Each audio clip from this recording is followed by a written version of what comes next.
Embarquons ensemble dans un voyage émouvant à travers la vie et la carrière de 22 acteurs respectés de Star Trek, Deep Space Nine, 1993-1999, ceux qui ont contribué à façonner un univers profond, empreint de philosophie et inoubliable.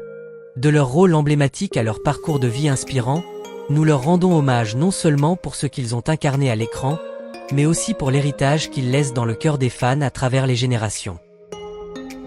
Louise Fletcher, née le 22 juillet 1934, était une actrice américaine de renom, célèbre pour sa capacité à incarner des rôles d'une grande profondeur psychologique. Dans la série Star Trek, elle interprétait Kai Winn Adami, une dirigeante religieuse du peuple bajoran, à la fois rusée et convaincue d'être choisie par les prophètes. Lorsqu'elle a rejoint la série, Fletcher avait 59 ans, et c'est précisément grâce à son jeu d'actrice froid, assuré mais profondément introspectif que Kai Winn est devenu un symbole marquant de la tension entre foi et pouvoir dans l'univers de Star Trek. Par ailleurs, Louise Fletcher est surtout connue pour son rôle de l'infirmière Ratched dans le film Vol au-dessus d'un nid de coucou, 1975, un rôle qui lui a valu l'Oscar de la meilleure actrice. Malheureusement, elle est décédée le 23 septembre 2022, à l'âge de 88 ans. L'héritage artistique qu'elle laisse continue d'inspirer de nombreuses générations de passionnés de cinéma et de télévision. René Auberjonois, né le 1er juin 1940, était un acteur américain chevronné dont la carrière s'est étendue au théâtre, à la télévision et au cinéma. Il est largement reconnu pour son interprétation du constable Odo dans la série Star Trek, rôle qu'il a incarné à l'âge de 53 ans. Odo est un changeling, une créature métamorphe responsable de la sécurité sur la station spatiale DS-9. Ce personnage, sous la plume et l'interprétation d'Auberjonois, a apporté une profondeur philosophique sur les thèmes de l'identité et de la différence, tout en incarnant un repère moral au cœur des bouleversements politiques et des guerres de l'univers de Star Trek. Grâce à son jeu calme mais empreint de puissance intérieure, Auberjonois a façonné un Odo solitaire, mais inébranlable dans sa quête de justice et de vérité. En dehors de Star Trek, il s'est aussi illustré dans le rôle de l'aumônier Phaser Mulcahy dans le film M***** à ***s** H, ainsi que comme la voix du chef Louis dans La Petite Sirène. René Auberjonois est décédé le 8 décembre 2019 à l'âge de 79 ans, des suites d'un cancer du poumon métastasé, laissant derrière lui un héritage artistique remarquable et profondément respecté. Aaron Eisenberg, né le 6 janvier 1969, était un acteur américain très apprécié pour son interprétation de Nog dans la série Star Trek. Il avait 24 ans lorsqu'il a commencé à incarner ce rôle. Nog, un jeune Ferengi, était initialement un personnage secondaire espiègle, mais a connu une évolution remarquable en devenant le premier Ferengi à intégrer Starfleet. Le jeu d'Aaron a grandement enrichi la dimension humaine de la série, notamment à travers des thématiques fortes telles que les préjugés, le dépassement de soi et la résilience après un traumatisme, particulièrement mis en lumière dans l'épisode « Ce n'est qu'une chanson ». Dans la vie réelle, Eisenberg a affronté de nombreux problèmes de santé, étant né avec un seul rein et ayant subi plusieurs greffes, mais il a toujours conservé une attitude optimiste et un profond engagement envers la communauté des fans de Star Trek. Malheureusement, Aaron Eisenberg est décédé le 21 septembre 2019, à l'âge de 50 ans, des suites de complications liées à une insuffisance rénale, laissant une image inoubliable de courage et de force de vivre. Majel Barrett, née le 23 février 1932, est une figure emblématique et incontournable de l'univers Star Trek, ayant occupé de nombreux rôles tout au long de l'histoire de la franchise. À l'âge de 61 ans, elle a prêté sa voix au célèbre ordinateur de bord de Starfleet, une voix chaleureuse, calme et autoritaire qui est devenu un son emblématique à bord de la plupart des vaisseaux de la Fédération. Son interprétation vocale a non seulement assuré la cohérence et l'identité sonore de l'univers Star Trek, mais elle a également incarné le rôle essentiel d'une voix guide à travers les étoiles.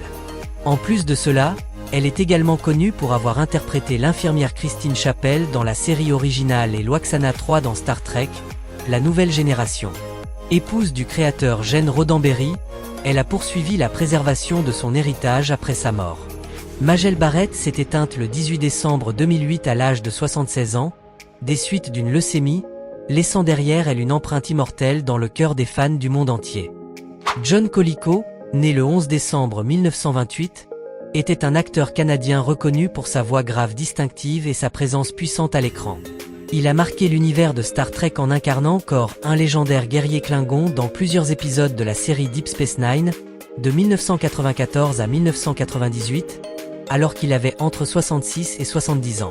Kor avait fait sa première apparition en 1967 dans la série originale, et son retour dans DS9 a renforcé la continuité narrative entre les générations de Star Trek.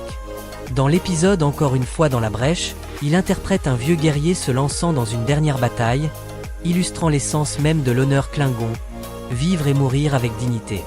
Son personnage soulignait avec force les thèmes de la vieillesse, de la gloire passée et de l'acceptation du destin. En dehors de Star Trek, John Colicos est également connu pour son rôle du comte Baltar dans Galactica.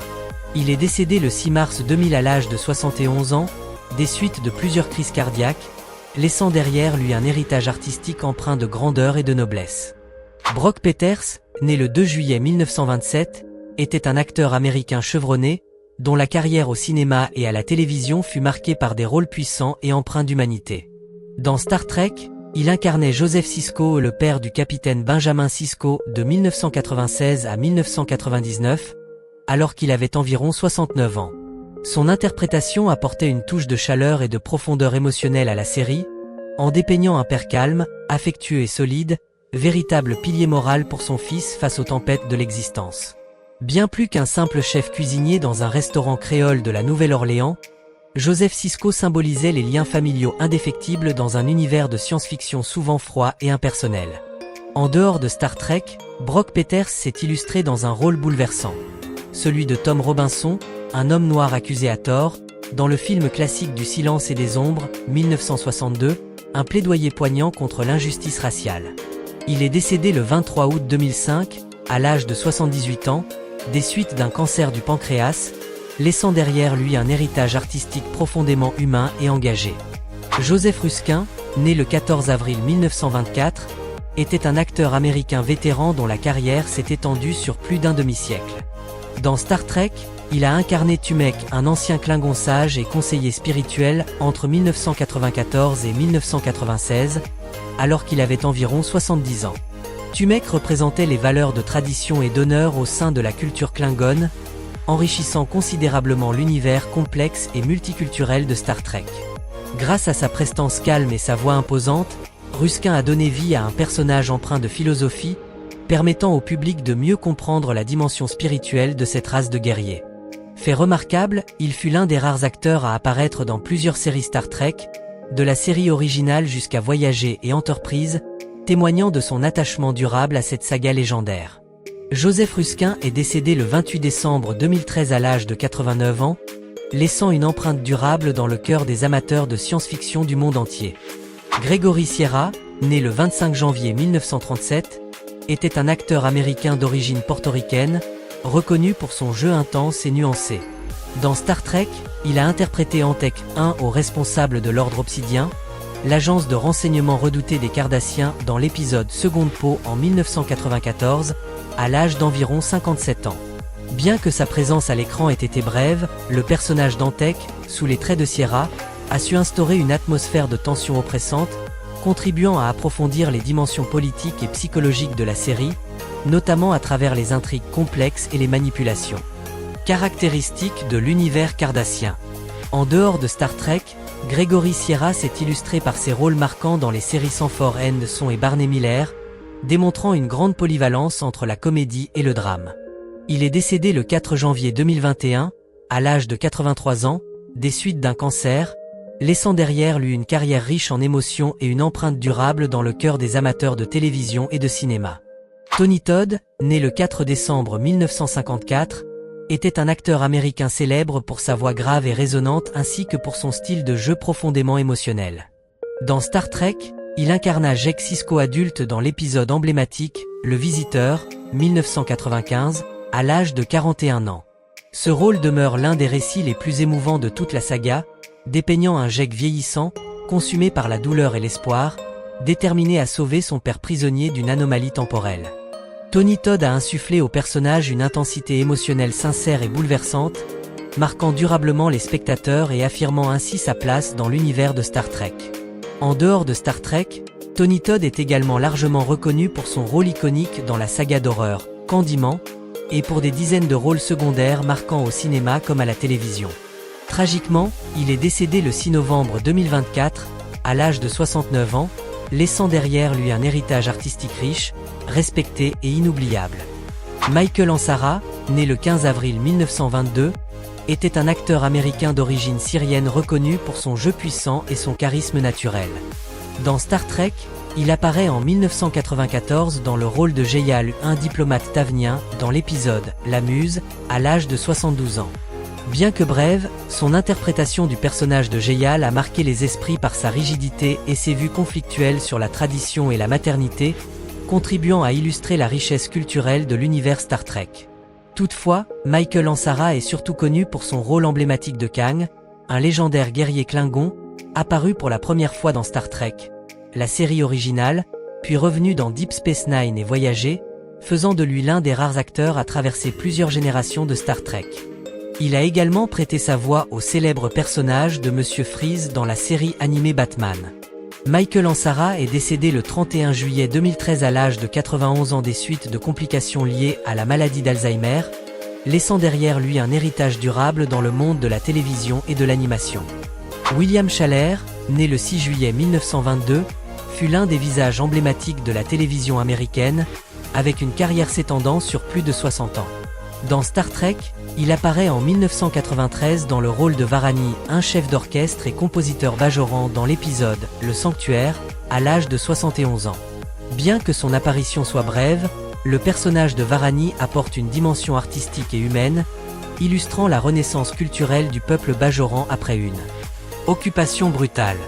Grâce à sa prestance tranquille et son aura respectueuse, William Schaller a enrichi l'univers de Star Trek d'une touche de profondeur culturelle.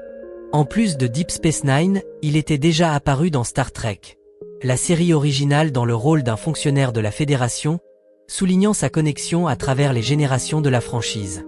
Au-delà de Star Trek, il est surtout connu pour son rôle de père dans The Patty Duke Show et pour avoir été président du Screen Actors Guild. William Schaller est décédé le 8 mai 2016, à l'âge de 93 ans, laissant l'image d'un artiste exemplaire et profondément dévoué à son métier.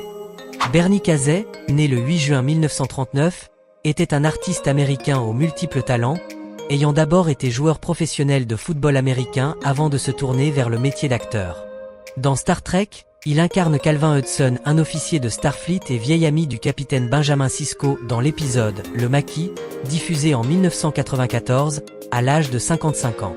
Son personnage devient le leader des Maquis, un mouvement de résistance opposé à la politique de la Fédération, soulevant des questions profondes sur la loyauté, la morale et la justice dans un contexte de tension politique.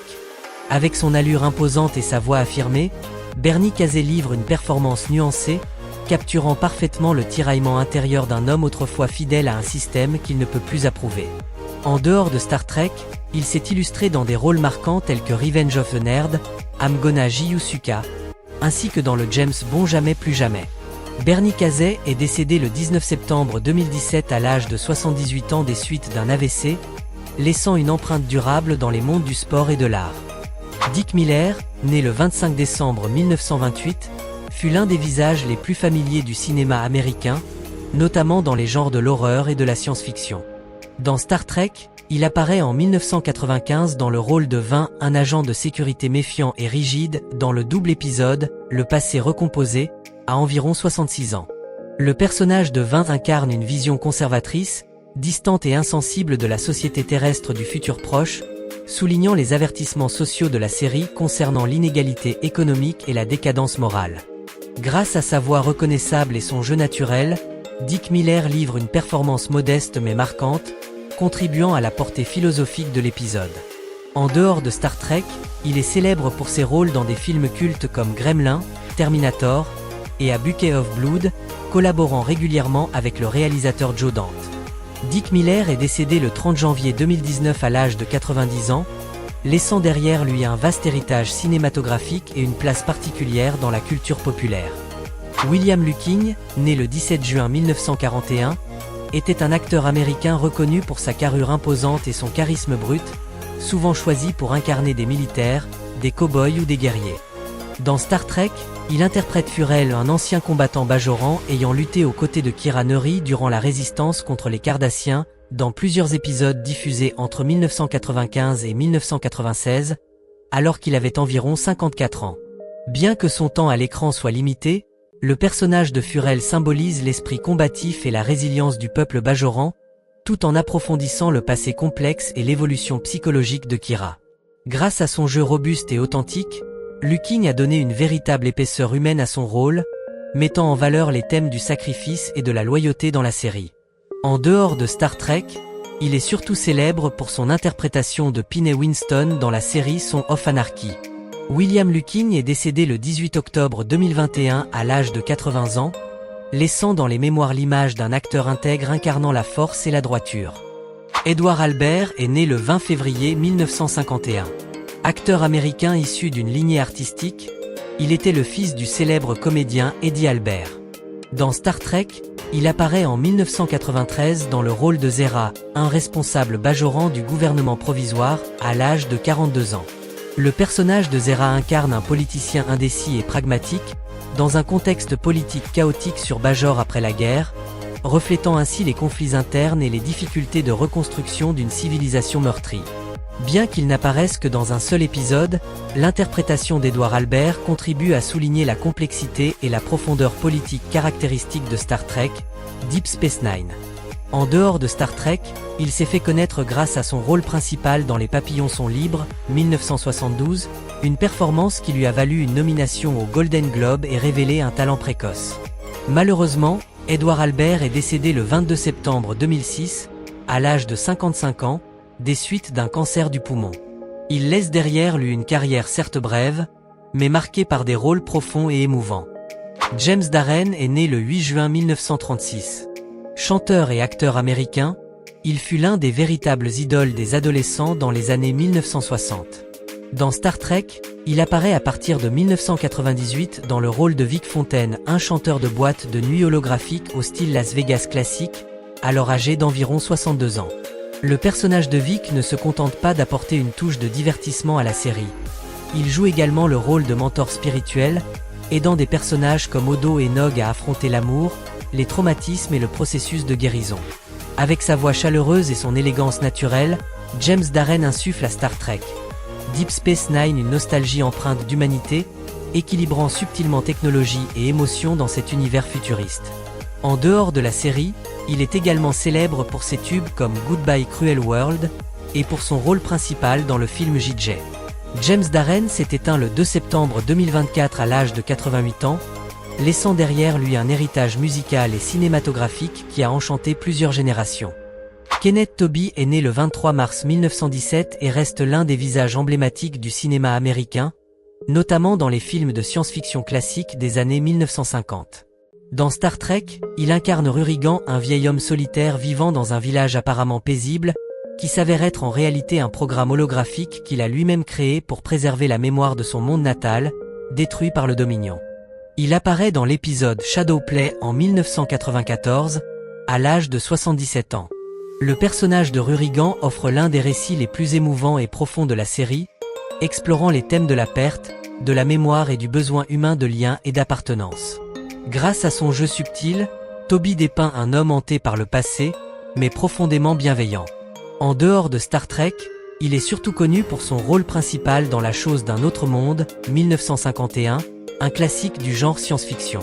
Kenneth Tobey s'est éteint le 22 décembre 2002, à l'âge de 85 ans, laissant une empreinte durable dans le cœur des amateurs de cinéma classique. Richard Keeley est né le 31 mars 1922. Acteur et chanteur américain de renom, il possédait une voix de baryton chaleureuse qui a séduit aussi bien les spectateurs de Broadway que ceux du petit écran. Dans Star Trek, il apparaît en 1993 dans le rôle de Sétic, un moine bajoran partisan de l'insurrection nationaliste, dans l'épisode The Circle, à l'âge de 71 ans. Bien que son apparition soit brève, le personnage de Sétic incarne la fusion entre foi religieuse et militantisme politique extrême, illustrant les tensions et les dilemmes d'une société bajorane en pleine reconstruction après la guerre. Grâce à son jeu sobre et profond, Keeley confère à ce rôle mineur une véritable portée symbolique. En dehors de Star Trek, il est surtout célèbre pour son interprétation de Don Quichotte dans la comédie musicale L'Homme de la Mancha, un rôle qui lui a valu 2 prestigieux Tony Awards. Richard Keeler s'est éteint le 5 mars 1999, à l'âge de 76 ans, des suites d'un cancer, laissant derrière lui un héritage artistique profondément humaniste et inspirant, tant sur scène qu'à la télévision. Gregory Itzin est né le 20 avril 1948. Acteur américain reconnu, il s'est illustré par sa capacité à incarner avec intensité des personnages de politiciens, d'avocats et de figures d'autorité complexes. Dans Star Trek, il apparaît en 1993 dans le rôle de un fonctionnaire de la Fédération impliqué dans des négociations tendues autour de l'instabilité politique de la planète Bajor, à l'âge de 45 ans. Bien que secondaire, son interprétation incisive souligne les tensions de pouvoir et les intrigues politiques qui constituent le cœur de Deep Space Nine, enrichissant l'univers politique de la série. Gregory Itzin a également participé à d'autres volets de la franchise Star Trek, notamment Voyager et Enterprise.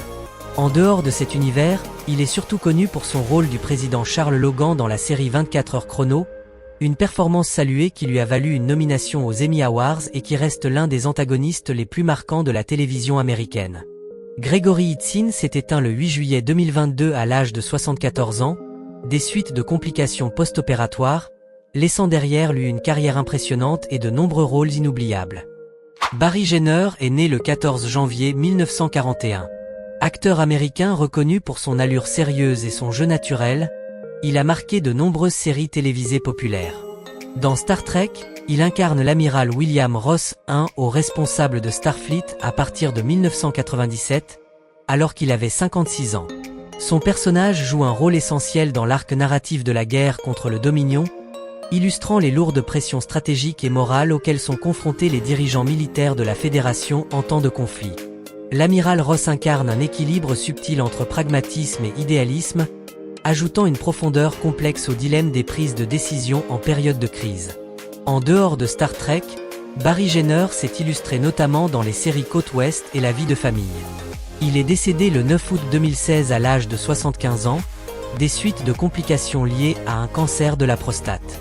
Il laisse derrière lui l'image d'un homme intègre, respecté et apprécié par plusieurs générations de téléspectateurs. Nana Visitor est née le 26 juillet 1957. Actrice américaine, elle est largement reconnue pour son rôle emblématique de la commandante adjointe Kira Nerys dans Star Trek, qu'elle commence à incarner à l'âge d'environ 36 ans. Kira est une ancienne résistante bajorane ayant combattu l'occupation cardassienne, avant de devenir officier en second de la station Deep Space Nine. Grâce à l'interprétation de Nana Visitor, ce personnage se distingue par sa force, sa finesse stratégique et une profonde vie intérieure, incarnant avec intensité les thèmes de la politique, de la loyauté et du pardon qui traversent la série. Sa performance puissante et nuancée a fait de Kira Nerys une figure féminine marquante et un véritable symbole du féminisme dans l'univers Star Trek. En dehors de Deep Space Nine, Nana Visitor a également joué dans plusieurs séries télévisées telles que Wildfire ou Torchwood, et reste une personnalité incontournable des conventions et événements dédiés aux fans. Aujourd'hui âgée de 67 ans, elle continue d'inspirer des générations de spectateurs grâce à l'héritage laissé par l'un des personnages féminins les plus complexes et mémorables de la science-fiction. Armin Shimmerman est né le 5 novembre 1949. Acteur américain remarquable pour sa polyvalence et la profondeur de son jeu, il est surtout connu pour avoir incarné Quark, le tenancier Ferengi du bar de la station DS9 dans Star Trek, à l'âge d'environ 44 ans. Si Quark fut d'abord imaginé comme un ressort comique, l'interprétation subtile de Shimmerman en a fait un personnage emblématique, à la fois avide, rusé, mais parfois étonnamment compatissant. Grâce à lui, la culture Ferengi a été explorée avec une richesse inédite, et les thèmes du commerce, de l'éthique et de l'identité personnelle ont trouvé un écho singulier dans l'univers de Deep Space Nine. En dehors de Star Trek, Armin Shimmerman a aussi marqué les esprits dans le rôle du proviseur Snyder dans Buffy contre les vampires, et a prêté sa voix à de nombreux jeux vidéo et séries animées. Aujourd'hui âgé de 75 ans, il continue à œuvrer dans le monde artistique tout en étant également conférencier et écrivain, laissant une empreinte durable tant dans le domaine du divertissement que de l'enseignement. Michael Dorn est né le 9 décembre 1952. Il est un acteur américain largement reconnu pour son rôle du lieutenant Worf, un guerrier Klingon courageux et rigide sur les principes, dans l'univers de Star Trek. Après avoir marqué les esprits dans Star Trek, il a continué à interpréter le personnage de Worf dans Star Trek, Deep Space Nine, à l'âge d'environ 43 ans. La présence de Worf dans Deep Space Nine a apporté une profondeur stratégique et un sens de l'honneur guerrier dans le contexte de la guerre contre le Dominion, tout en élargissant la compréhension de la culture et de la vie intérieure des Klingons. Michael Dorn détient le record de l'acteur ayant incarné un personnage de Star Trek le plus grand nombre de fois dans toute la franchise, avec plus de 270 épisodes et plusieurs films. Par ailleurs, il est un pilote expérimenté, passionné d'aviation, et a également participé à de nombreux projets de doublage pour des jeux vidéo et des dessins animés. Aujourd'hui âgé de 72 ans, il reste une figure emblématique et irremplaçable dans l'histoire de Star Trek et du cinéma de science-fiction. Alexander Siddig est né le 21 novembre 1965. C'est un acteur anglo-soudanais au regard intelligent et à l'allure posée, qui a marqué profondément les esprits grâce à son rôle du docteur Julian Bashir dans Star Trek, qu'il a interprété à l'âge de 27 ans. Bashir est d'abord présenté comme un jeune médecin ambitieux et idéaliste, mais grâce au jeu subtil de Siddig, le personnage évolue pour devenir un homme complexe, porteur d'un lourd secret concernant une modification génétique et confronté à de profonds dilemmes éthiques. Ce rôle a permis d'explorer des thèmes forts comme la science, l'humanité et l'évolution dans l'univers de Star Trek. En dehors de Deep Space Nine, Alexander Siddig s'est également distingué dans Le Royaume des Cieux, Gotham et de nombreuses séries télévisées internationales. Aujourd'hui âgé de 59 ans, il poursuit une carrière artistique active, reconnu comme l'un des rares acteurs d'origine Moyen-Orient, Afrique du Nord à avoir trouvé une place durable et respectée dans le paysage télévisuel et cinématographique occidental. L'univers de Deep Space Nine ne s'est pas construit uniquement à travers des récits de science-fiction, mais aussi grâce au cœur, au talent et à la passion de celles et ceux qui se sont consacrés corps et âme à chaque rôle. Même s'ils nous ont quittés, leur empreinte demeure vivante dans chaque image, chaque souvenir et dans le cœur des fans du monde entier. Continuons à préserver et à faire rayonner cet héritage, car une fois qu'on fait partie de Star Trek, on reste à jamais dans le grand voyage de notre exploration.